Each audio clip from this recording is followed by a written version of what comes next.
Bonjour à tous, bienvenue sur la matinale de la commission sociale du MEDEF. Je suis très heureux de vous accueillir sur ce webinaire et je vais commencer par remercier les studios Pergo de nous accueillir, ainsi que ABAC, donc Thomas Fantini et Stéphane Gambier.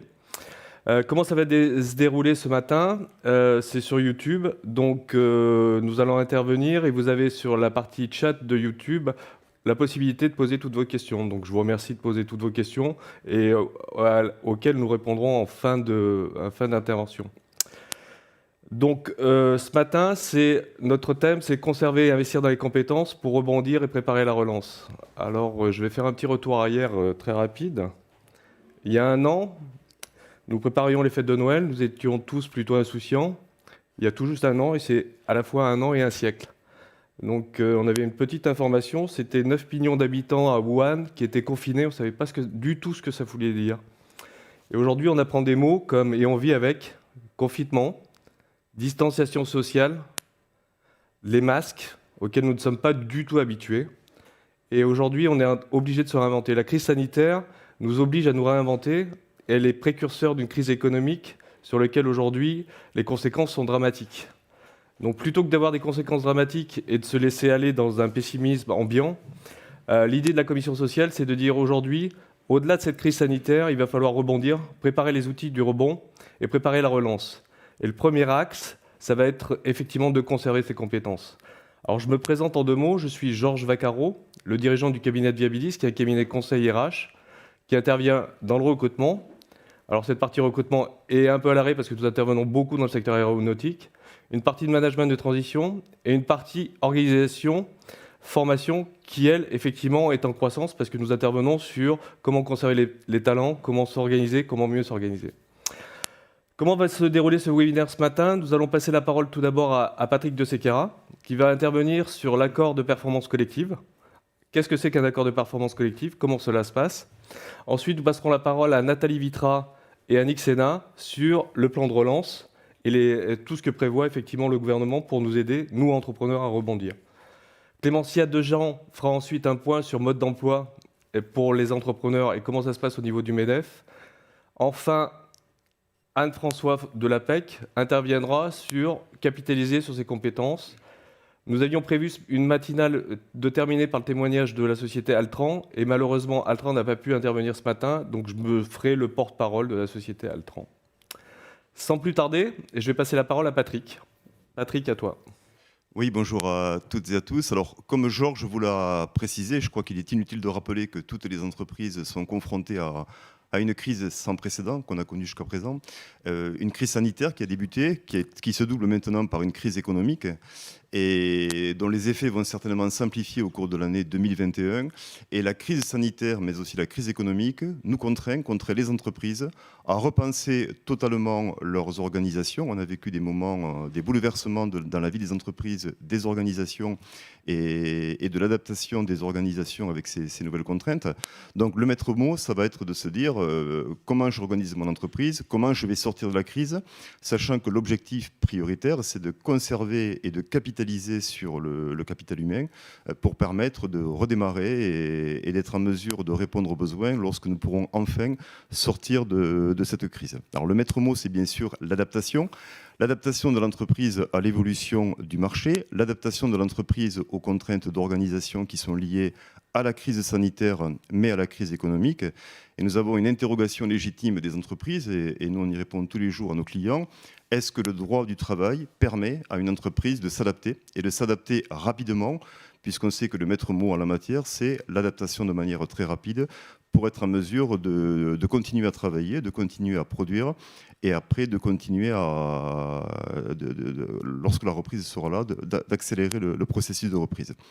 Alors, le droit du travail en tant que tel est souvent présenté comme un droit relativement rigide, et quand je dis le droit du travail, on a le droit des conventions collectives, le droit conventionnel, le droit contractuel, le droit du travail, et est-ce qu'on va pouvoir adapter nos capacités de production en imposant, dans certains cas, aux salariés des mesures qui ne seraient pas forcément populaires et dans certains cas un petit peu douloureuses, mais qui permettent en tout cas de préserver l'entreprise. Alors il y a une réponse qui existe à cette interrogation, c'est l'APC, dont on pourra, l'APC qu'on appelle aussi, c'est l'accord de performance collective, qui fait partie de l'une des mesures phares des ordonnances Macron. C'était une ordonnance du 22 septembre 2017 et le président de la République l'avait présenté en ces termes: faire confiance aux entreprises et aux salariés en leur donnant la capacité d'anticiper et de s'adapter de façon plus simple, rapide et efficace grâce à la négociation. Alors, pourquoi conclure un APC? Le Code du travail nous donne la réponse. Il est conclu pour permettre aux entreprises de s'adapter, c'est pour répondre aux nécessités de fonctionnement de l'entreprise, en vue de préserver aussi et en vue de créer de l'emploi. Donc on a un champ d'application qui est extrêmement large, puisque l'APC n'est pas uniquement un dispositif qui va être utilisé en vue de faire face à des difficultés économiques. On peut très bien conclure un APC en dehors de toute difficulté, le maître mot étant de permettre à l'entreprise de s'adapter et de mettre en place une organisation qui correspond à ces contraintes. Donc on peut anticiper ainsi sur l'évolution des marchés, on peut renforcer la compétitivité et on peut se réorganiser pour anticiper des difficultés. Le contenu de l'APC, alors c'est vraiment le point phare, ça va nous permettre de prendre des mesures en accord avec les partenaires sociaux, puisque ça va être négocié, on va le voir, par les partenaires sociaux, pour aménager la durée du travail, les modalités d'organisation et de répartition du temps de travail, aménager la rémunération des salariés, on aura un garde-fou, ça sera le respect des salaires minima des conventions collectives, et enfin, déterminer les conditions de mobilité professionnelle ou géographique interne à l'entreprise. Alors, je vous ai pris quelques exemples d'APC qui ont été conclus, comme par exemple le PSA Vesoul, qui a conclu un APC le 14 juin 2018, donc c'était avant la crise Covid. Ils emploient 3000 salariés, et l'accord qui a été signé prévoit une augmentation du temps de travail, de faire sauter le verrou des 35 heures, puisqu'on est passé à 37h45, sans majoration des heures supplémentaires pour les 2h45 d'heures supplémentaires. Mais comme l'APC repose un petit peu sur du donnant-donnant, ou en tout cas un partage des efforts entre l'entreprise et les salariés, l'accord a prévu que les heures supplémentaires au-delà de 37h45 seraient majorées à 40% jusqu'à 43 heures, puis à 50% au-delà. On pourrait aussi citer l'accord qui a été conclu par l'entreprise de Richebourg Aéronautique, qui prévoit la suppression de primes de repas et de transport, d'une prime de 280 € par mois sur 10 mois, d'un 13e mois pour les cadres dont le salaire de base est supérieur à 2,5 SMIC, l'accord prévoyant en contrepartie le maintien de l'emploi et par exemple le développement de la formation. Alors, le gros intérêt de l'APC, et je le vois bien évidemment du côté de l'entreprise, puisque je suis conseiller d'entreprise, mais aussi du côté des salariés, c'est que les stipulations qui vont être conclues et qui vont être négociées par les partenaires sociaux, et quand je dis les partenaires sociaux, c'est l'entreprise et les syndicats lorsqu'il y a une organisation syndicale représentative, mais pas que, puisqu'on va voir que l'APC peut être conclu par toutes les entreprises, y compris celles qui n'ont pas de représentation syndicale. Et c'est aussi un des gros apports de toutes les réformes mises en place par les ordonnances Macron. C'est que les stipulations de l'APC, c'est-à-dire ce qui a été négocié par les partenaires sociaux, va se substituer de plein droit à toutes les clauses contraires du contrat de travail. Alors, on le sait, quand on est chef d'entreprise, on est souvent confronté à l'écueil du contrat de travail, la fameuse modification du contrat de travail à l'un de ces éléments essentiels, qui ne permet pas, bien souvent, dans de nombreux cas, de réagir et de s'adapter très rapidement pour faire face, par exemple, à une situation de crise, qu'elle soit conjoncturelle et dans certains cas structurelle. Ce qui permet, l'intérêt de l'APC, c'est que, pour une fois, le dialogue social collectif va primer sur les intérêts individuels des salariés ou d'une catégorie de salariés, puisque l'accord collectif va s'imposer à tous les salariés, même si leur contrat de travail prévoit une stipulation contraire. Par exemple, une prime qui serait prévue par le contrat de travail, un accord de performance collective pourrait prévoir la suppression de cette prime pour l'ensemble des salariés, et le salarié ne pourra pas s'accrocher au versement de cette prime, quand bien même son contrat de travail va la prévoir. Alors, il y a néanmoins des garde-fous qui ont été prévues au profit des salariés, puisque d'une part, lorsque l'employeur, l'entreprise aura conclu un accord de performance collective, elle va devoir en informer les salariés de la conclusion de l'accord. Et les salariés vont disposer d'un délai de 1 mois pour éventuellement s'opposer et refuser par écrit la modification de leur contrat de travail. Donc on peut imposer, mais néanmoins, les salariés ont le droit en refus. Alors, face à ce refus, l'employeur va disposer à son tour d'un délai de 2 mois. Ce délai de 2 mois, il va le mettre à profit certainement pour réétudier son organisation en fonction des refus qui auront pu être notifiés par les salariés. Et surtout, s'il le souhaite, puisque ce ne sera pas une obligation, il aura la possibilité d'engager une procédure de licenciement à l'encontre des salariés qui auraient refusé la modification de leur contrat de travail. La grosse nouveauté, c'est que le licenciement qui va être mis en œuvre, ce ne sera pas un licenciement pour motif économique, avec toutes les contraintes procédurales qui sont liées à un motif économique. D'autres y verraient des garanties au profit des salariés, mais on peut aussi voir une contrainte lorsque le temps est compté et lorsque, par exemple, une entreprise compte au moins 50 salariés et qu'elle licencierait au moins 9 salariés sur une période de 30 jours, elle devra engager un plan social. Un plan social, c'est du temps, c'est de l'argent, mais c'est aussi bien évidemment l'objet du plan social d'assurer le reclassement des salariés. En matière d'APC et de refus qui seraient exprimés par les salariés, on va licencier les salariés qui l'ont refusé et le Code du travail renvoie à toute la procédure du licenciement pour motif individuel. Donc ce n'est pas un licenciement pour motif économique. Si plusieurs salariés sont concernés, ce n'est pas un licenciement collectif pour motif économique. Et puisque ce n'est pas un licenciement pour motif économique, si plusieurs salariés, par exemple, ont refusé l'APC, en tout cas les conséquences de l'APC, l'entreprise n'est pas obligée de mettre en œuvre des critères de licenciement pour savoir qui elle va licencier parmi les salariés qui aura refusé l'APC. Elle va retrouver son pouvoir discrétionnaire pour organiser les postes de travail en fonction des personnes dont elle aura besoin. La deuxième nouveauté, ou en tout cas le deuxième point important quand on traite du licenciement, c'est que l'aléa de la contestation du licenciement va sauter. Et quand je dis va sauter, c'est remis en cause. Pourquoi ? Parce que le législateur précise que le licenciement des salariés ou du salarié qui aura refusé la modification de son contrat de travail va reposer sur une cause réelle et sérieuse. En d'autres termes, on a donc un outil qui nous permet d'adapter encore une fois l'entreprise aux contraintes auxquelles elle est confrontée, de mettre en œuvre une procédure de licenciement à l'encontre des salariés qui auraient refusé l'accord signé par les partenaires sociaux. Et on va sécuriser le licenciement, puisque nous sommes assurés que le licenciement, puisque c'est le Code du travail qui le dit, repose sur une cause réelle et sérieuse.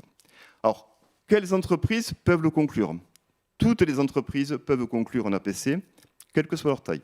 Les entreprises de plus de 50 salariés, notamment celles qui sont dotées d'une organisation syndicale représentative, c'est le droit commun de la négociation collective. On pourra conclure un APC avec le délégué syndical de l'entreprise, pour autant que l'organisation syndicale représentative, lors des dernières élections professionnelles, ait recueilli au moins 50% des suffrages exprimés, on appelle ça un accord majoritaire. Et si par contre elle n'a pas recueilli 50%, mais au moins 30% des suffrages, elle est aussi habilitée à signer l'accord.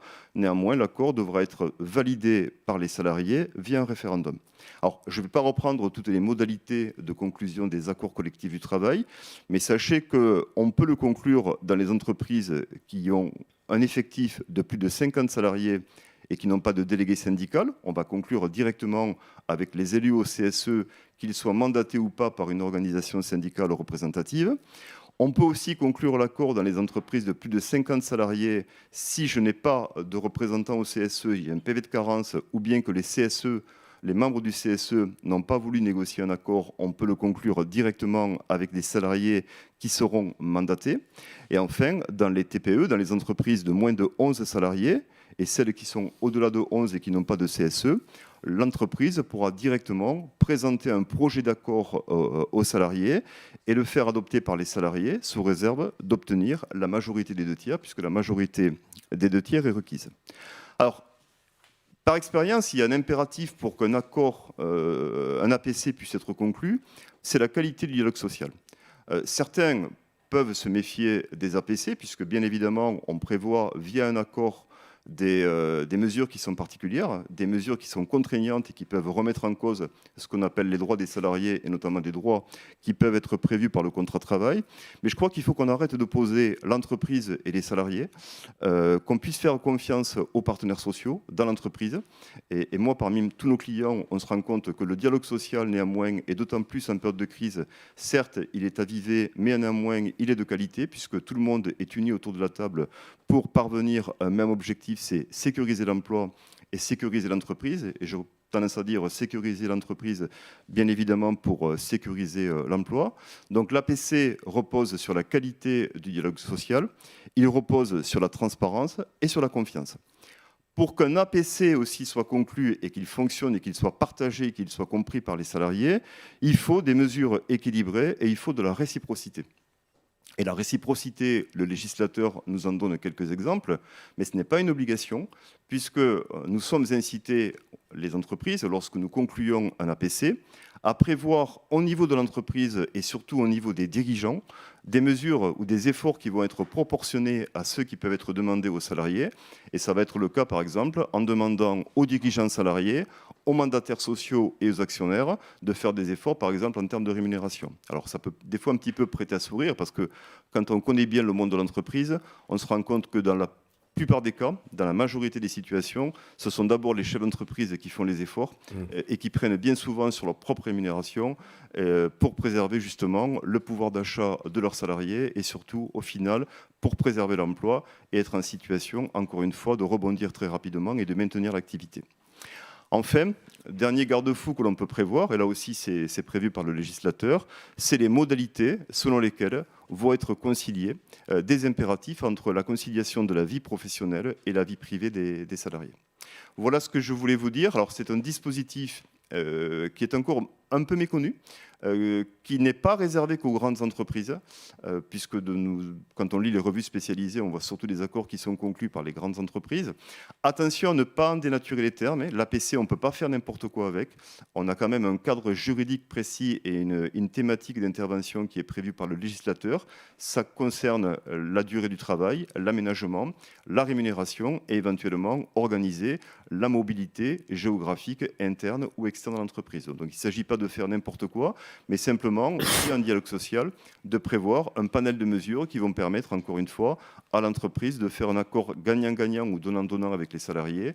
Je crée de l'emploi, je le préserve, et en contrepartie, je mets en place des dispositifs comme de la formation, comme éventuellement la pérennisation et la sécurisation de l'emploi. Merci beaucoup Patrick, très clair. J'espère que cela vous a éclairé sur l'accord de performance collectif.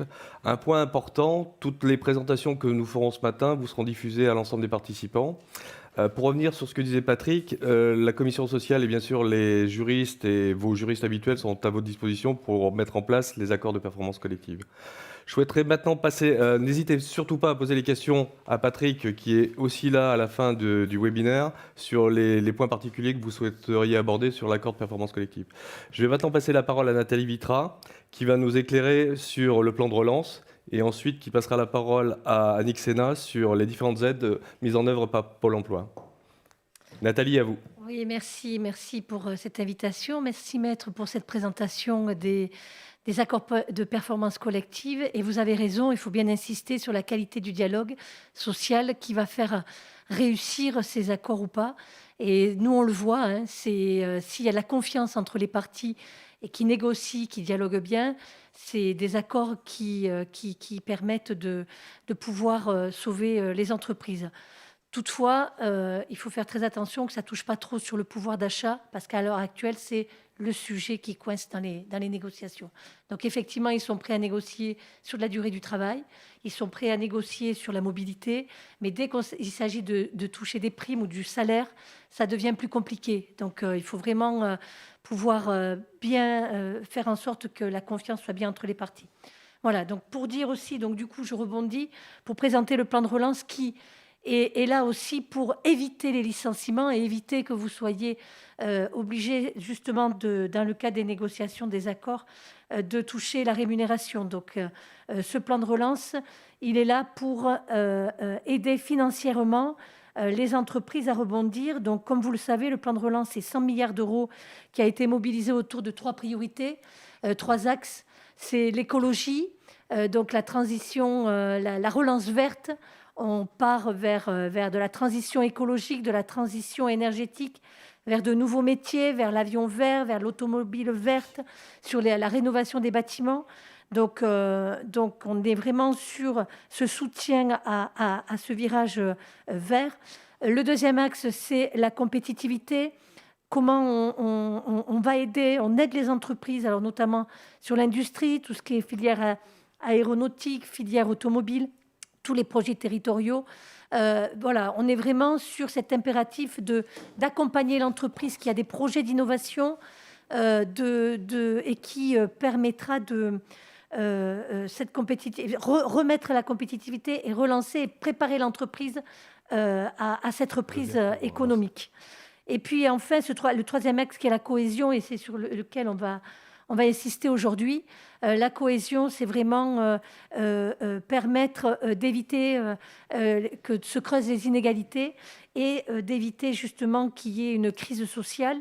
Donc, on a mis en place, alors je ne sais pas, j'appuie ici, vert pour changer. Avancer. Voilà. Donc voilà, on est vraiment sur la... Ça ne marche plus. Si. Vous appuyez sur le vert pour avancer. Et justement, je viens d'appuyer sur le vert. Voilà. Pardon. Voilà, sur la sauvegarde des emplois. Donc justement, avant de prévoir tout accord, nous, on essaie on a mis en place l'activité partielle. Donc ça a été énormément utilisé.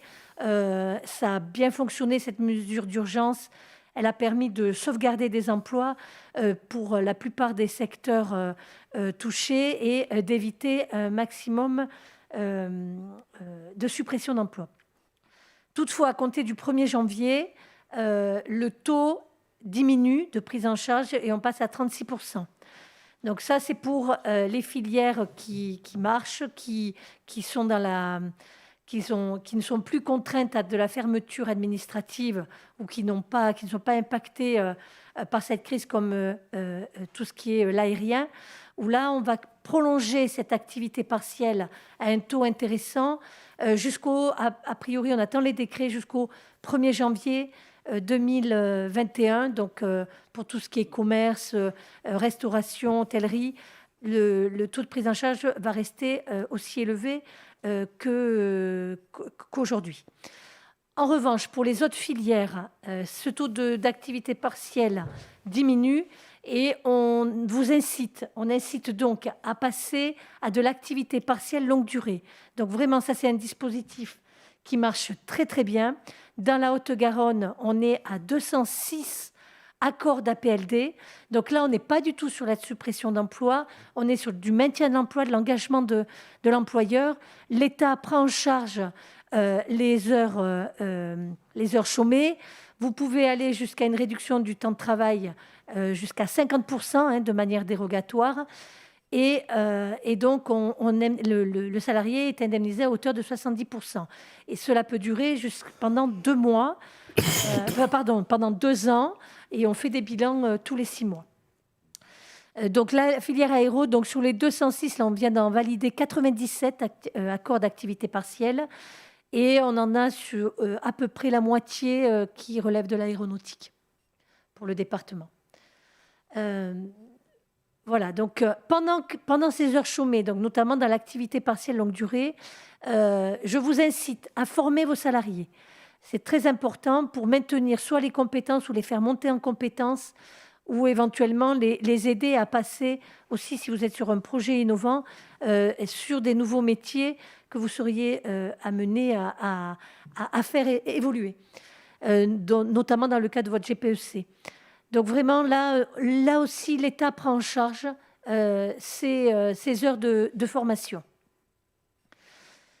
Nous avons un dernier dispositif qui est le dispositif RH-TPE-PME, là aussi, que nous prenons en charge à 100% actuellement et qui vous aide à revoir votre RH, notamment vous aider, vous accompagner à avoir une réflexion sur votre RH, sur vos méthodes de recrutement, sur justement comment je négocie avec mes salariés, savoir un petit peu connaître les méthodes et quelles actions mettre en place dans votre entreprise. Donc là, on prend en charge à 100%. Surtout, n'hésitez pas, c'est un dispositif qui marche bien et on a à peu près une 60aine de dossiers depuis le 1er juillet qui ont été déposés et qui ont permis à certaines entreprises de pouvoir revoir un peu leur RH. Et donc, enfin, là, sur l'axe cohésion, on est aussi sur le plan Un jeune, une solution. Donc, ce plan Un jeune, une solution, c'est vous aider à recruter aussi les jeunes qui sont particulièrement touchés par le chômage et notamment par cette crise sanitaire où nous avons énormément de décrocheurs scolaires. Donc, il faut absolument capter, remettre en formation.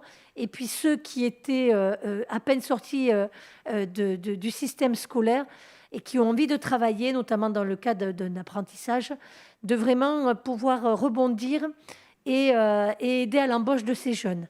Donc, ce plan de Jeunes une solution fait vraiment partie de ce plan de relance. Il a pour mission de faciliter l'entrée de ces jeunes à la vie professionnelle, donc avec des aides à l'embauche, mais Annick Sénat va détailler plus précisément ces aides. Sur les aides à l'alternance, l'apprentissage, là, vous avez vraiment des aides aussi très intéressantes et peut-être que vous nous inviterez, si vous le souhaitez, à une autre réunion où on vous parlera plus précisément de l'apprentissage et comment faciliter l'apprentissage dans vos entreprises. Le deuxième axe, c'est la formation, orientation vers les métiers d'avenir. Donc là, on est vraiment sur la formation, on a ciblé les métiers d'avenir. On les a ciblés dans le BTP, on les a ciblés dans le médico-social aussi, dans l'aéronautique. Voilà, là, il y a vraiment des métiers. Alors, même si l'aéronautique souffre, il n'en demeure pas moins qu'en allant vers l'avion vert, on va vers de nouvelles technologies et donc en face de nouveaux métiers. Voilà, donc là aussi, il y aura de la formation. Et puis, on va faire aussi pour les jeunes des parcours sur mesure avec des contrats aidés, notamment, et donc avec un accompagnement global du jeune, notamment en CIE. Madame Annick Sénat y reviendra. C'est vraiment là aussi pour vous accompagner lorsque vous prenez un jeune, de pouvoir vous accompagner dans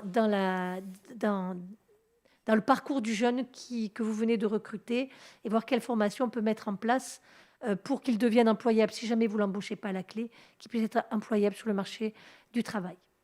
Voilà, j'ai essayé de faire une présentation assez rapide pour expliquer le plan de relance et on est à votre disposition, évidemment, les services de la Directe, pour répondre à toutes vos questions. Merci Nathalie. Je crois que vous avez une contrainte et vous ne devez pas forcément rester avec nous jusqu'à la fin. On va vous remercier et vous laisser partir parce que je crois que vous allez à la préfecture et on va passer... Je peux rester encore jusqu'à Merci. Je vais rester 20 minutes comme ça. Si Merci. Merci à vous. Et on va passer la parole à Annick Sénat de Pôle emploi qui va nous expliciter un peu les différentes modalités et les aides que peut nous apporter Pôle emploi. Oui, alors je sais pas, j'ai une petite présentation que vous aurez aussi, ça a été précisé. Peut-être en introduction, vous dire pourquoi ce plan jeune. Parce que le chômage des jeunes augmente plus vite que le chômage en général. Le chômage des jeunes a augmenté de 12%. Et ce que je voulais vous dire, c'est que la clé d'entrée de travail avec vous, au-delà des mesures, c'est les compétences dont vous avez besoin. Donc, vous aurez aussi dans les documents qui vous seront transmis, mais qu'on ne va pas projeter ce matin, vous aurez un organigramme avec les coordonnées, mes coordonnées et celles de mes adjoints, et aussi les coordonnées des 17 directeurs et directrices d'agences de Pôle emploi Haute-Garonne, le mail et le téléphone portable, ce qui fait que si vous avez des questions auxquelles je n'ai pas répondu ce matin, il ne faudra pas hésiter à contacter directement les directeurs d'agence. Les jeunes auxquels s'adressent les aides qui ont été évoquées par Madame Vitra sont des jeunes qui sont, pour 4 demandeurs d'emploi sur 10, qualifiés. C'est-à-dire qu'il faut aussi sortir du fait qu'on puisse avoir des jeunes uniquement non qualifiés dans nos fichiers. Donc l'idée, c'est que quand on parle compétences avec vous, on va regarder quels sont les jeunes qu'on peut vous proposer et quels sont les parcours qu'on peut construire. Alors à partir de là, on va s'appuyer sur le plan jeune du gouvernement pour que, en effet, les aides à l'embauche puissent être puisse être... alors, je ne sais pas si on a le... Si On n'a pas votre présentation parce qu'elle était... On n'a sur pas la- la présentation. Bon, du coup, vous l'aurez. Donc, je vais la dérouler à l'oral. Donc, les aides à l'embauche des jeunes. Ce qu'il faut retenir, c'est que vous pouvez avoir différents types d'aides à l'embauche sur les moins de 26 ans. Jusqu'à 4 000 euros d'aide pour l'embauche d'un jeune et la démarche est dématérialisée. Et puis, on a évoqué tout à l'heure avec Nathalie l'alternance.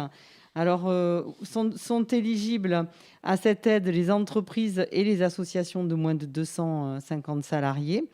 Les entreprises s'engagent sur le seuil de contrat d'apprentissage ou de professionnalisation dans leur effectif en 2021. Et vous aurez une aide de 5 000 euros pour un alternant qui a moins de 18 ans ou 8 000 euros maximum pour un alternant qui a entre 18 et 29 ans. Donc, il faut retenir le fait qu'en effet, on peut être alternant jusqu'à 29 ans. Donc, vous pouvez avoir aussi des jeunes qui ont déjà un parcours, qui complètent leur formation dans leur entreprise. Et ça, c'est important. Vous retrouverez dans les documents qu'on vous enverra la grille de rémunération en apprentissage. Donc, je ne vais pas vous la détailler là parce que ça serait fastidieux à l'oral.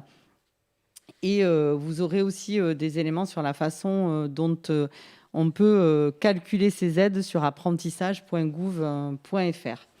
Une autre aide qui vous permettra d'embaucher des jeunes des quartiers prioritaires de la ville. Il y a une mesure qui s'appelle les emplois francs qui existe déjà depuis plus d'un an. La Haute-Garonne a été précurseur sur cette aide qui a été après déployée France entière. Et là, vous avez une aide complémentaire, c'est-à-dire que là où vous aviez 5 000 euros d'aide, vous avez 7 000 euros pour la première année pour un jeune de moins de 26 ans, puis 5 000 euros par an dans la limite de 3 ans pour une embauche en CDI. Et de la même manière, l'aide à 2 500 euros pour un CDD de 6 mois est bonifiée à 5 500 euros pour un jeune de moins de 26 ans issu des quartiers prioritaires de la ville. Donc cet emploi franc, il est très simple à monter. C'est un simple formulaire que vous remplissez. Et donc c'est une mesure vraiment très souple et très simple à monter. Je voulais aussi vous parler d'une mesure qui est plus large au-delà des jeunes, qui sont les mesures d'adaptation au poste de travail. Assez souvent, vous le savez, nous avons des profils à vous proposer pour qui il manque quelques éléments de compétences pour être au rendez-vous de ce que vous recherchez. Eh bien, nous avons la possibilité de vous accompagner en termes de formation d'adaptation au poste de travail. C'est-à-dire que nous définissons avec vous les compétences transverses et les compétences techniques nécessaires. Et puis, nous pouvons compléter ces compétences par 2 dispositifs qui s'appellent l'aide à la formation préalable au recrutement et la préparation opérationnelle à l'emploi. Et du coup, nous pouvons accompagner avec vous le développement de compétences du futur salarié qui, pendant la montée en compétences, reste demandeur d'emploi et rémunéré par Pôle emploi. Et la formation est financée par Pôle emploi ou par l'OPCO. Donc, ça vous permet de recruter un profil pour lequel il y a du développement de compétences à réaliser et de bénéficier pendant la période de la formation. La personne en question ne vous coûte rien. Donc, vous la recrutez une fois qu'elle est montée en compétences. Voilà. Donc, en fait, ce qu'il faut retenir, et vous aurez tous les détails des mesures dans le document qui vous sera transmis. Ce qu'il faut retenir, c'est que vous avez à votre disposition des mesures pour l'emploi assez simples qui vous permettent que le coût d'embauche du salarié soit moins important. Et nous sommes à votre disposition pour analyser avec vous vos besoins, pour pouvoir repérer les compétences transverses et les compétences techniques nécessaires au poste. Et puis, votre conseiller entreprise, puisque nous avons 17 équipes entreprises dans nos 17 agences, vous propose ensuite la mesure qui vous convient le mieux. Donc, je pense que c'est ça qu'il faut retenir. Vous aurez nos coordonnées, il ne faut pas hésiter à nous appeler et on travaillera sur mesure avec vous pour trouver la meilleure mesure pour l'emploi qui vous corresponde et qui puisse bénéficier à nos jeunes, puisque nous avons, je vous l'ai dit en fichier, nous avons des jeunes aujourd'hui, malheureusement, y compris des jeunes qualifiés qui sont inscrits, avec l'augmentation actuelle de la demande d'emploi jeune qui est de 12% depuis le début de la crise. Merci beaucoup Annick. N'hésitez surtout pas à poser vos questions sur le chat de YouTube. On y répondra tout à l'heure. Donc Annick est à notre disposition également tout à l'heure après pour les questions-réponses. Et n'oubliez pas, nous vous enverrons toutes les présentations détaillées avec les PowerPoint et ce qui a été dit par Annick ce matin. On va passer la parole à Clémentia Dejean du MEDEF Occitanie qui va nous expliquer ce que met en œuvre le MEDEF Occitanie sur mode d'emploi. Clémentia ? Oui. À toi. Très bien. Je vais prendre... Merci. Ma présentation va s'afficher, Georges, ou je partage mon écran? Ça va s'afficher. Très bien. Donc, bonjour à tous, je suis Clémentia Dejean, coordinatrice régionale du service mode d'emploi, que j'ai le plaisir de vous présenter aujourd'hui. Alors, je vais vous évoquer des situations qui résonnent en nous. Vous rencontrez des difficultés de recrutement ou sur le coût associé pour trouver le candidat idéal. Dans cette période de crise sanitaire, vous manquez de visibilité ou votre carnet de commandes ne se remplit plus. Pour autant, vous ne souhaitez pas licencier. Il existe beaucoup de dispositifs. Madame Vitra, Sénat, nous en avons parlé justement. Mais est-ce que vous les maîtrisez tous? Dans cette multitude d'acteurs et de dispositifs, on peut vite être perdu. Sans parler des critères d'éligibilité, des coûts associés, ni du temps ou de l'énergie dépensée en ce sens. Eh bien, Mode d'emploi a été conçu pour répondre à ces enjeux qui ne sont pas ou mal adressés. Alors, ce que l'on vous propose concrètement avec Mode d'emploi, c'est un accompagnement accessible à tout chef d'entreprise de la région sans coût supplémentaire pour faire avancer votre problématique RH, que ce soit du recrutement, de la sauvegarde d'emploi, de la formation ou encore du management. Pour ce faire, mon équipe et moi-même, nous appuyons sur une cartographie de dispositifs régionaux et locaux que l'on actualise au quotidien. En parallèle, on vous propose de bénéficier du réseau que l'on a tissé chez les acteurs de l'emploi et de la formation, qu'ils soient publics, parapublics ou privés. En 2 mots, on vous facilite la connexion avec la bonne personne, du bon service et du bon acteur mobilisable pour avancer vers une solution à vos enjeux. Concrètement, comment on peut travailler ensemble ? Vous nous contactez, on s'engage à vous rappeler sous 24 heures pour fixer un rendez-vous. On se déplace dans l'entreprise et on travaille ensemble à qualifier ou requalifier votre problématique. Il faut compter environ 1 heure. Ensuite, après avoir mobilisé notre réseau pour vous apporter des éléments de solutions adaptés à votre problème, nous revenons vers vous sous 8 pour vous partager nos préconisations. Vous en prenez connaissance et on enclenche ensuite les actions que vous avez choisies. On ne s'arrête pas là, notre mission se poursuit avec un suivi car on s'assure de la bonne mise en œuvre des actions à vos côtés. Ce qu'on vous offre, c'est de l'engagement, de la réactivité et du suivi. Alors, pour nous joindre, c'est très simple. Vous venez vers nous soit par mail ou par téléphone. Vous avez toutes les informations sur notre page internet. D'ailleurs, pour ceux qui ont un smartphone allumé, vous pouvez flasher le QR code qui s'affiche à l'écran et vous accédez directement à une présentation synthétique du contenu de notre offre. Vous pouvez vous abonner à nos pages LinkedIn et Twitter. Le hashtag mode d'emploi tout au pluriel, tout attaché existe aussi et vous permet de suivre nos dernières actualités ou tout simplement de profiter de notre veille. Et je pense que j'ai terminé. Je vous remercie de votre attention. Merci Clémentia de ce mode d'emploi très simple. Voilà, j'ai essayé de faire très, très simple et synthétique. Tu restes à notre disposition pour les questions-réponses tout à l'heure. Je vais passer, après ce panorama sur les aides, la directe, sur le plan de relance, Annick Sénat sur Pôle emploi et le mode d'emploi. Nous allons aborder la deuxième partie de cette présentation, c'est conserver les compétences. Et je vais passer la parole à Anne-Françoise de l'APEC qui va nous expliquer comment on peut conserver et capitaliser sur nos compétences. Anne ? Oui, vous m'entendez? Tout à fait. Bonjour. Super. Bonjour à tous, ravie d'être parmi vous ce matin. Donc, effectivement, je travaille au sein de l'APEC et j'ai en charge l'accompagnement des entreprises dans leur recrutement et leur pratique RH. L'APEC est mobilisée également, bien sûr, sur l'accompagnement des cadres et des jeunes diplômés dans le cadre notamment du plan de relance que vous évoquiez tout à l'heure Madame Sénat. Donc l'idée, c'est de réfléchir dans la période donc qui a bien impacté votre business sur sur comment en fait vous adapter en termes d'organisation et de compétences, surtout pour préparer la reprise. Donc cette crise a eu un impact sans précédent bien sûr sur l'économie, sur vos marchés, en fait, sur la façon de revoir votre business, de aussi vous adapter aux changements d'organisation et au besoin de restaurer la confiance à la fois de vos clients et de vos collaborateurs.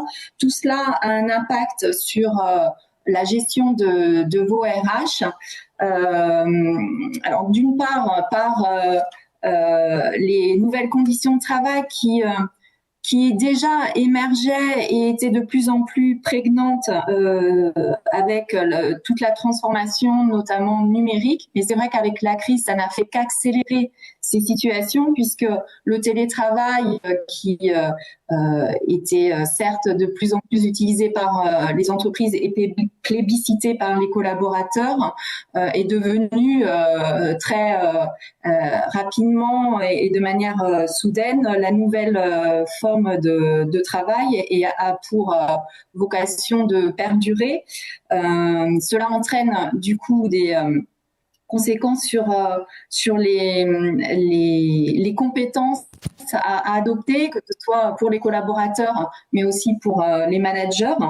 D'une manière générale, voilà, je vous le disais, avant la crise, l'intelligence artificielle, la digitalisation a vu de nouvelles compétences apparaître et touche tous les métiers. C'est ça aussi qui est particulier dans la période. Enfin, avec cette innovation, c'est que tous les métiers sont impactés par l'intelligence artificielle et on voit naître le besoin, certes, de capitaliser sur des compétences techniques, mais également sur des compétences transverses, comportementales, et on passe d'une logique d'exécution à une logique d'apprentissage. Donc, besoin pour les entreprises de capitaliser sur ces compétences et ces évolutions dans un contexte incertain. C'est ce que vous dites. On ne sait pas quand va avoir lieu la reprise. Ça sera différent suivant les secteurs d'activité. Et malgré tout, on a besoin de certaines compétences stratégiques qu'on ne peut pas recruter. On ne peut pas toujours recruter en externe. Donc, il va falloir faire évoluer en interne vos collaborateurs. Donc, comment s'assurer en fait d'avoir la bonne compétence au bon moment et au bon endroit. Donc, c'est là où on va parler GPEC, gestion prévisionnelle des emplois et des compétences. Donc, cette démarche qui a pour vocation en fait d'anticiper et d'évaluer en fait les écarts entre les compétences que vous avez aujourd'hui et celles dont vous avez besoin demain. Donc la GPEC peut répondre à cette question, comment assurer d'avoir les bonnes compétences au bon endroit au bon moment pour déployer ma stratégie. Donc c'est là où il convient donc pour démarrer de revoir, de bien identifier comment je redéploie ma stratégie dans le contexte, quels sont mes objectifs à court et moyen terme et de là comment adapter mes emplois et mes compétences. Ce que disait Maître de Sequeira, comment capitaliser sur le capital humain en fonction de ma stratégie. Donc la démarche qu'on vous propose, c'est de réfléchir à quels sont vos enjeux prioritaires. Est-ce qu'ils relèvent plutôt de l'ordre d'enjeux humains, à savoir donc adapter vos emplois aux évolutions de votre environnement et de votre stratégie d'entreprise. Donc ça peut être trouver de nouveaux leviers de fidélisation pour capitaliser sur les compétences clés en interne, favoriser bien sûr la mobilité interne, redynamiser et motiver vos salariés par la valorisation des compétences. Ça peut être aussi anticiper une problématique interne liée à la pyramide des âges. Vos enjeux peuvent être prioritairement organisationnels. Exemple, comment je mets en place une nouvelle organisation de travail, comment je valorise les conditions de travail dans ma société, comment je peux faciliter les transferts de savoir pour ne pas perdre toujours les compétences clés, comment j'optimise la gestion de mes effectifs par une adaptation des recrutements et des contrats de travail. Et puis, enfin, vos enjeux peuvent être prioritairement économiques et le sont forcément dans la période. Donc, comment je m'adapte, comment j'affirme ma valeur ajoutée sur le marché par l'évolution de mes métiers, comment je redéfinis mon positionnement ou je développe mon activité économique sur le long terme par la sauvegarde de la compétitivité. Donc, en fonction de la stratégie que je redéploie, je vais pouvoir m'attacher aux compétences, miser sur les compétences que je veux sauvegarder. Donc, la deuxième étape dans votre démarche est de cartographier les différents types de compétences nécessaires, voire indispensables au développement de votre entreprise. Vous avez bien sûr vos compétences stratégiques. Enfin, je vous propose une cartographie sur 4 axes. D'abord, les compétences stratégiques. Donc, quelles sont-elles, les compétences stratégiques? Ce sont celles qui assurent la pérennité de votre entreprise à court et moyen terme, celles qui sont indispensables en fait au fonctionnement et au développement de votre entreprise. Donc, bien sûr, c'est sur celles-ci que vous allez miser en priorité. Puis, vous avez les compétences émergentes, liées au marché en évolution, celles qui permettent de vous adapter à l'environnement, puisque vous devez aussi anticiper les évolutions. On parlait de transition énergétique, de virage vert, tout ce qui est innovation numérique, mondialisation, toutes celles donc qui sont liées aussi à votre stratégie.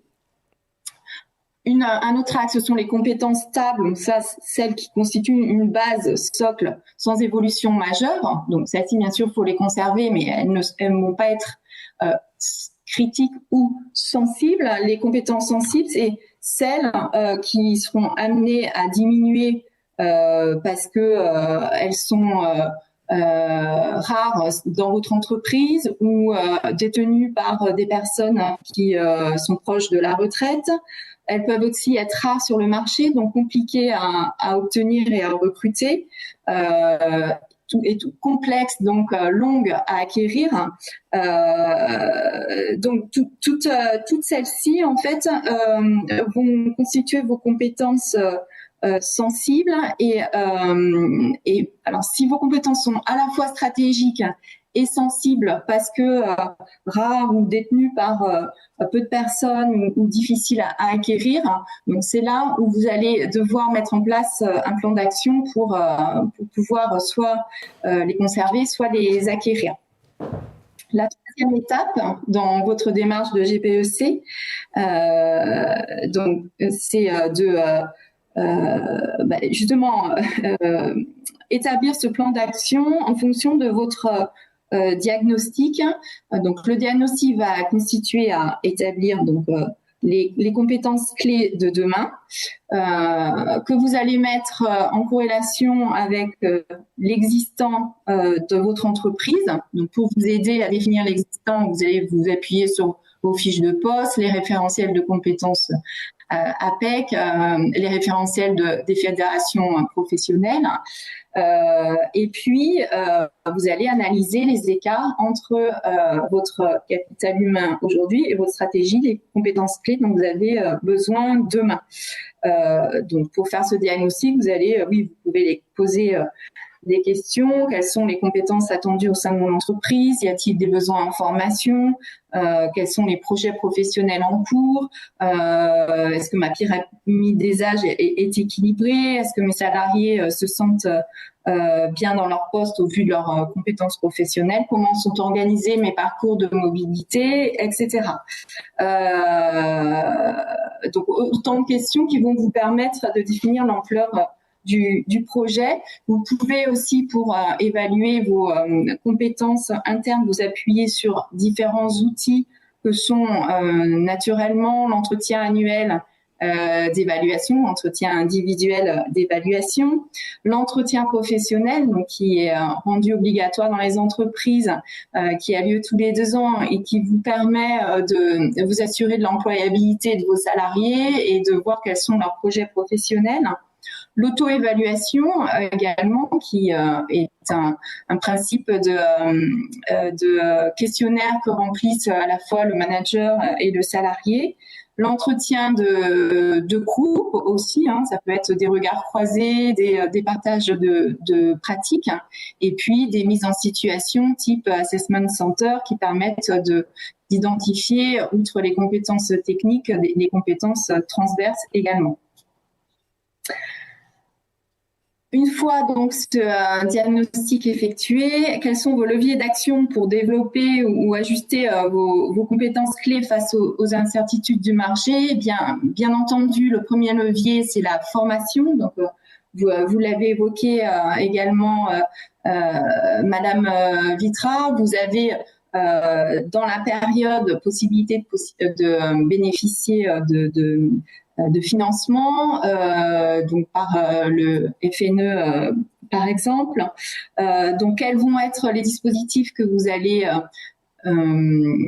utiliser? Est-ce que il serait pas judicieux de mettre en place des parcours de co-construction de formation avec vos salariés via le CPF? Vous parliez de métiers prioritaires sur lesquels peut-être l'entreprise ou la branche peut abonder le CPF des collaborateurs. Ajuster donc ces formations en fonction à la fois de votre entreprise, de chacun de vos collaborateurs. Quel est le dispositif le mieux adapté? Est-ce qu'il vaut mieux un MOOC? Est-ce qu'il vaut mieux des formations à distance ou en présentiel? Mettre en place la FEST aussi, la formation en situation de travail, qui est possible depuis la réforme de septembre 2018. Bon, beaucoup de dispositifs s'offrent à vous. Vous pouvez vous appuyer sur votre OPCO pour vous conseiller. L'autre levier, ça va être bien sûr de mettre l'accent sur la mobilité interne ou géographique, où sont mes collaborateurs qui détiennent les compétences clés, comment je valorise la mobilité, qu'est-ce que je mets en place pour mettre en mouvement les talents internes, et tout en vous appuyant encore une fois sur les outils tels que l'entretien professionnel. Et puis dans certains cas, vous n'avez pas les compétences en interne, et suivant le degré d'urgence ou le niveau de poste, vous allez faire appel à l'externe. Et là, donc, si vos besoins peuvent correspondre à des profils jeunes diplômés, vous appuyez sur les aides de l'État dans la période pour recruter également des alternants ou des stagiaires que vous pourrez faire monter en compétences. Est-ce que votre besoin concerne plus une compétence qui ne peut être que détenue par des experts ou des seniors, ou est-ce que vous ne misez pas sur le long terme, mais plutôt sur des compétences en freelance. Donc, l'APEC peut vous aider dans vos recrutements pour les profils cadres, et vous avez donc plusieurs dispositifs Pôle emploi qui peut bien sûr vous aider dans vos recrutements et à définir, comme le disait Madame Sénard, quels sont vos besoins. Ne pas oublier dans la période de mettre l'accent sur la fidélisation de vos collaborateurs, puisque parmi les répercussions les plus importantes liées à la crise peut apparaître la dégradation du climat social et de la performance et de la démotivation des salariés. Donc, mettre l'accent aussi, ne pas oublier vos collaborateurs performants qui peuvent être les capitaines du bateau et sur lesquels vous pouvez miser dans la période.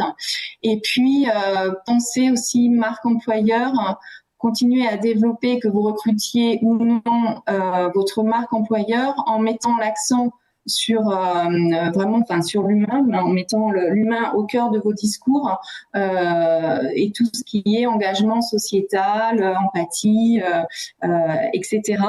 De manière à anticiper demain la reprise et d'attirer les talents de demain. Voilà, en conclusion, donc pour vous aider dans la démarche de GPEC, je crois que vous l'avez mentionné, Madame Vitra, le dispositif RH, TPE, PME est un dispositif que vous pouvez actionner pour vous aider dans cette démarche.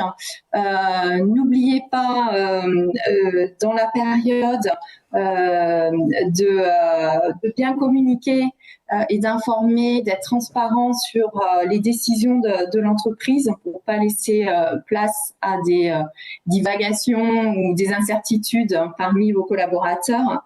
Être présent et bien écouter dans la période vos collaborateurs pour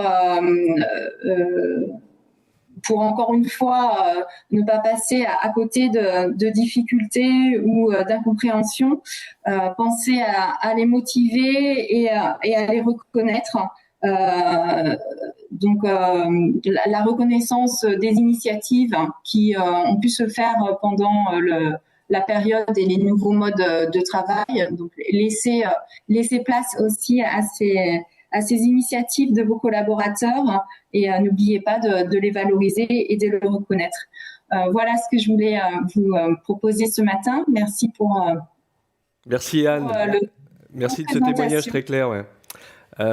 On avait prévu pour cette dernière partie le témoignage d'une entreprise qui était Altran. Malheureusement, la personne d'Altran a dû nous faire faux bons au dernier moment.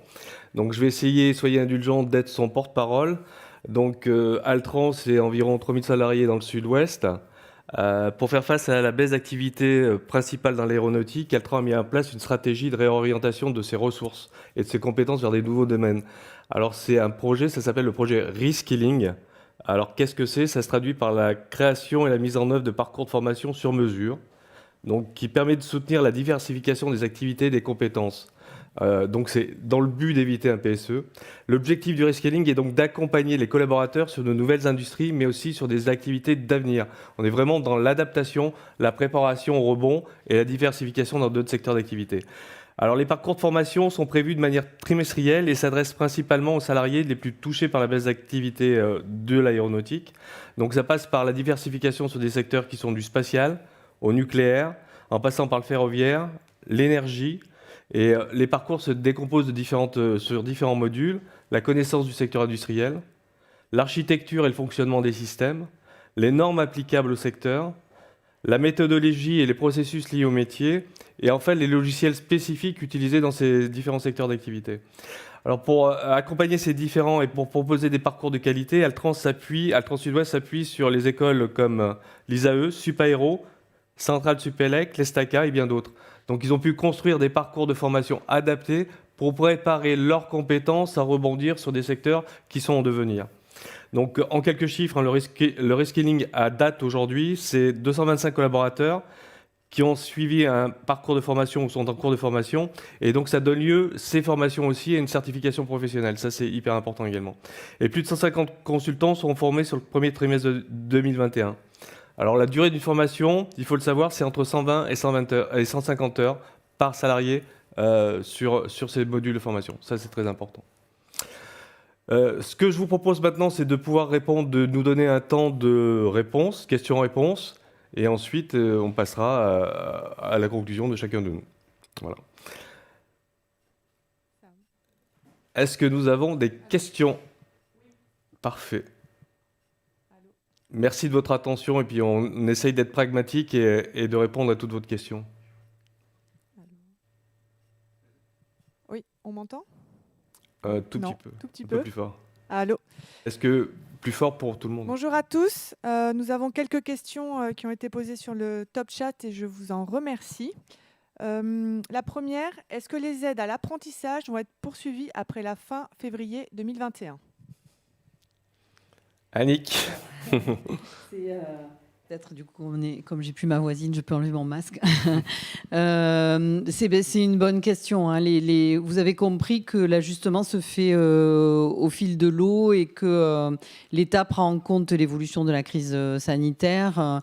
Madame Vitral a évoqué ce matin sur l'activité partielle, par exemple, on a vu qu'il y a eu des prolongations et des maintiens de taux au regard de l'évolution de la crise sanitaire. Donc, j'ai pas de réponse à cette question ce matin parce que pour l'instant, nous n'avons pas de directive dans ce sens-là. Mais en tout cas, ce qui est intéressant à mentionner, c'est que ce levier de l'apprentissage, le fait d'accompagner plus fortement l'apprentissage, fait que le volume d'apprentissage n'a pas baissé malgré la crise, voire a même augmenté dans certains secteurs. Donc je pense que la décision par rapport à la prolongation en février va se faire au regard à la fois de la crise sanitaire et des besoins des entreprises. Donc là, pour l'instant, je n'ai pas de réponse formelle, mais on peut envisager. Les adaptations sont rapides, hein, parfois d'une semaine à l'autre. On a de nouvelles directives et on les met en place très rapidement. Donc je pense qu'on le saura assez rapidement en début d'année, mais je n'ai pas de réponse formelle ce matin à cette question. Merci Annick. Alors, deuxième question. Quid des aides du Fonds social européen en Occitanie après 2020? Quel type de projet? Quel secteur, à part l'aéro? Alors ça, c'est une question compliquée parce qu'on n'est pas rentré dans le détail du plan de relance, mais il fonctionne par appel d'offres. Donc, vous avez vu les grandes lignes. Madame Vitra vous a présenté les grandes lignes du plan de relance. Et ça va être aussi vraiment en fonction des projets proposés par les entreprises. Et il y a un accompagnement à la fois du Fonds social européen, mais aussi des collectivités locales, que ce soit Toulouse Métropole ou la région. Moi, je dirais que le maître mot dans cette affaire, c'est si vous avez des projets, retournez-vous vers nos collègues de la Directe et retournez-vous vers les collectivités territoriales pour voir comment on peut vous accompagner. De la même manière que moi, sur la partie recrutement, je vous ai dit, venez nous voir, on analyse votre besoin, puis on trouve la bonne solution pour vous. Madame Vitra est partie, mais je pense qu'elle pourrait vous dire la même chose sur vos projets de plan de relance. Donc, si vous avez des projets qui ont besoin de financement et d'accompagnement, le mieux, c'est de vous retourner vers les opérateurs de l'État et notamment vers la Directe, de leur poser cette question et puis de vous faire accompagner aussi par mode d'emploi parce qu'il y a déjà un certain nombre de solutions qui existent et qui portent mode d'emploi.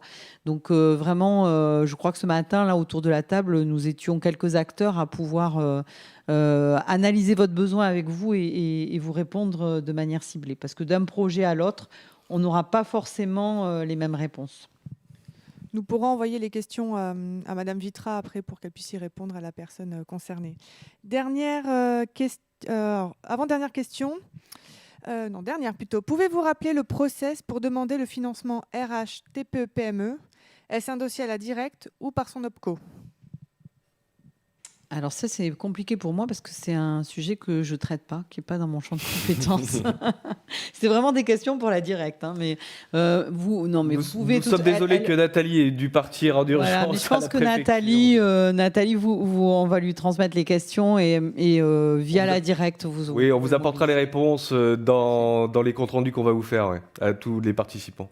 Bien sûr. Au mieux, j'enverrai les questions avec les personnes en copie. Comme ça, Madame Vitra pourra leur répondre directement. Ok.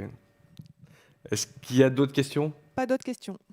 Merci à vous ce matin de votre participation et votre témoignage.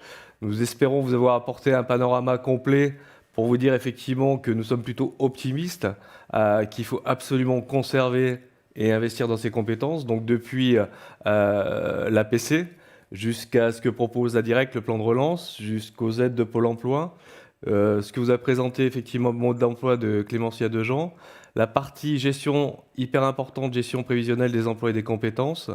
Donc nous allons rentrer dans une période de Noël un peu particulière cette année. Nous allons redécouvrir le couvre-feu. Depuis hier, nous découvrons le couvre-feu. Je nous souhaite pour l'année prochaine une bien meilleure année que 2020 et qu'elle puisse être inscrite sous le sens du rebond et de la relance. Merci à vous de votre participation et à très bientôt.